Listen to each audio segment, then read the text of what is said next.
Nakikinom lang dapat pero nagnakaw na pala sa loob ng karinderya ang isang rider sa Bacoor, Cavite. Ang tindera naging abala noon sa order ng hinihinalang kasabwat ng rider.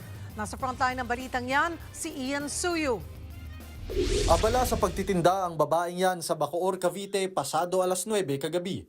Maya-maya, isang rider na nakaasul na long sleeve ang pumarada sa tapat at bumili ng ulam. Ilang saglit lang, dumating ang isa pang rider at tila nag-usap pa sila ng lalaki. Bumaba ang lalaking nakaputi at nagpaalam daw sa tindera na makikiinom.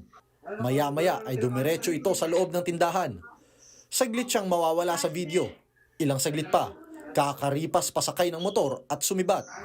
Ang hindi alam ng tindera, tinangay na pala ang cellphone ng kasama niya na nasa loob ng tindahan. Yung mga kasama niya, kunyari bibili, tapos yung isa gagawa na ng kung ano. Tatlo po talaga din sila mga nakamotor. Nililito talaga po nila para yung isa sila mapansin. Natangay ng mga suspect ang cellphone na nagkakahalagang 90,000 pesos. Ang masakit pa dyan, wala pang isang buwang nagagamit ang cellphone at hinuhulugan pa ng biktima. Sa kasalukuyan ay natutukoy pa raw nila ang location ng ninakaw na cellphone. Nai-report na rin nila ang insidente sa kapulisan. Nagbabalita mula sa frontline, Ian Suyu, News 5. Mga kapatid, Cheryl Cosing po.